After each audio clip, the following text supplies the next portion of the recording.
Thank you so much. It's a pleasure to be here. I doubt that I can compete with coffee, but I'm going to try my best. Right?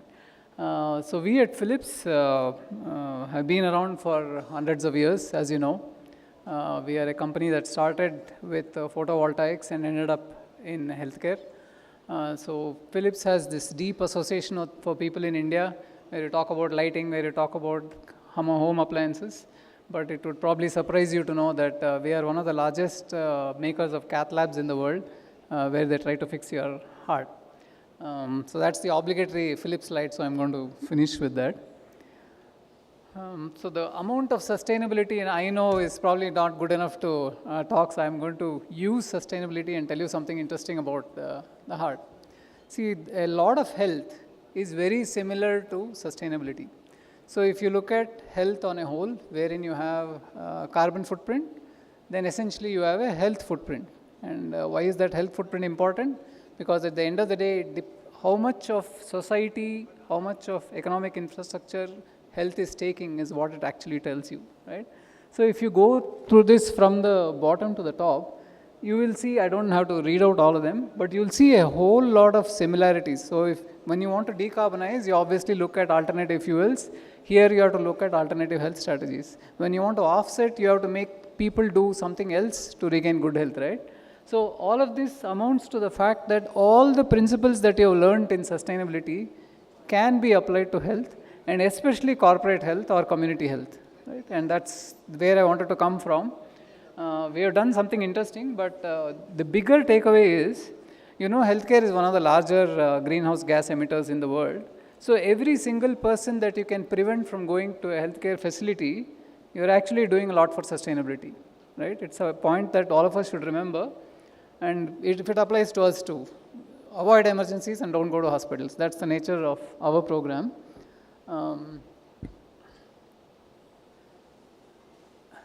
We have done a whole lot of tests with the device that we have. It's a smartphone-based appliance. You can see it in our stall. What it does is it essentially uses your smartphone camera and figures out a whole lot of early warning characteristics about the heart. Why is that important? So if you went around the room and if I asked you people, are younger people more healthier than older people? Most of you would have said yes. Sadly, in the current climate, that is not true, right? The 18 to 30-year-olds seem to perform less better than the 50 to 60-year-olds for a variety of reasons. Maybe they're well managed, maybe their lifestyle is bad, maybe there's a whole lot of binge watching of Netflix. I don't know what it is, but there's a whole lot of things going bad with the younger crowd. The productivity, if you look at any published paper, people used to be 80% productive 20 years ago. Today they are 60% productive, right? And this is starting to reflect in everything that you see and do. The prevalence rate of diseases is around 13 to 14%. If you look at government statistics and public health statistics, we've seen it doubled across in all of the studies that we have done. So what is the end result of all of this? You can have great sustainability goals, you can have great revenue goals, but if your health is not sustainable, you're not going to reach it. Maybe when AI comes in and takes away everybody, then there's a chance, but otherwise you're not going to reach it, right? And that's the lesson that all of us must learn. So there is a huge scope for each of us to play a role. We must try to avoid emergencies at all costs. It's not only traumatic for you, it's traumatic for people around you, it's traumatic for the company that we work for, it's traumatic to the community, it's traumatic to the government. Somebody has to pay, somebody has to work on you, somebody has to make you recover. Whole lot of these things tied in, right? So if you're really conscious about your eco footprint, you'll take care of your health better.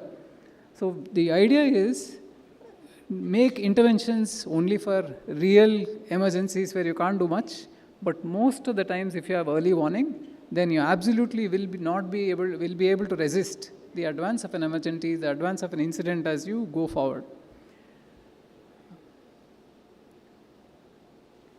So now I'm coming to what I really wanted to convey. You heard so much about sustainability, but did you know that the heart as an organ is both a mechanical and an electrical device, right?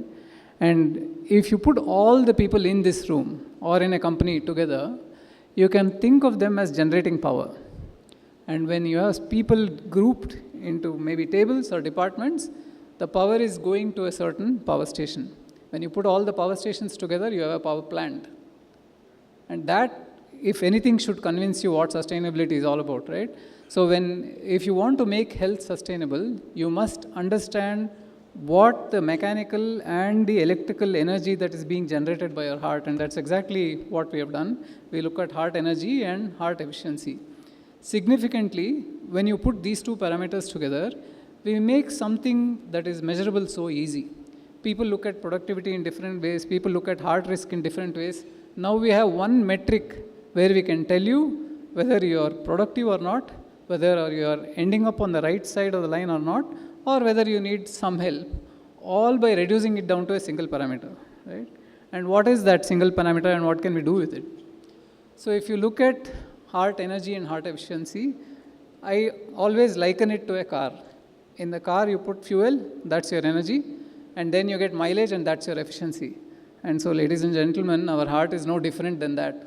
It's an engine that works on the exact same principle, right? So, it's how much energy do you have and how much mileage are you getting out of it is what eventually determines how healthy you are. Thing to remember is, heart is not about heart attacks alone. Heart is really a reflector of entire life. Even life goals can be measured on how well your heart is doing at any point of time. I think we instinctively know that, but we never put it into words. So if you look at, I put a few statistics together. Just by looking at the heart, you can figure out whether how much energy is being generated and used, right? If you meter it, you know how healthy they are and how healthy they should be. I can guess or estimate the health product of a company or the health product of a country by just looking at the heart, right? Because the heart is a microcosm of everything that you're doing, right?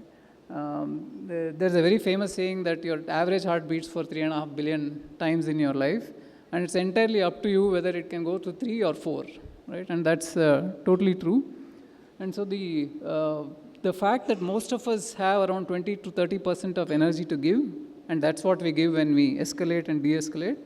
And almost 50% of the people are right at the edge. So they don't have anything extra to give, right? And so just by looking at the heart, you can align with business goals, you can achieve them, you can predict whether you will be able to be sustainable or not as a workforce, and that is super important. So to do all of this, what we have done is, essentially, we go to companies and say, we run a campaign called the Green Art Campaign, right? With one scan of your smartphone, we actually are able to create a life-size clock of the company. That clock tells you whether the entire company is running faster than normal time or running slower than normal time. And the significance of that is simple. If your lifestyle is out of control or if your health is not great, including non-communicable diseases, your time starts running faster. Otherwise, if you're in great health, your time starts running slower. You're actually gaining or losing time by just measuring your heart's performance, right? And this is something, again, that all of us know. It's not that we don't know that when we are doing miserably, then obviously we are shaving off a few days of energy and efficiency over a period of time, right? And that's exactly what we measure. It's remarkable fun for corporates, but it's huge value for the employer. And hopefully one day we will translate this into public health, make it a community way of measuring, because I think invasive measurements are quite traumatic. Non-invasive measurements, if they can get you to 70% of the goal, then we have done our job. So on that note, I'd like to stop here. I'm so happy to be talking to all of you. And if you haven't done the scan, even for the sake of curiosity, you will find it a very interesting experience.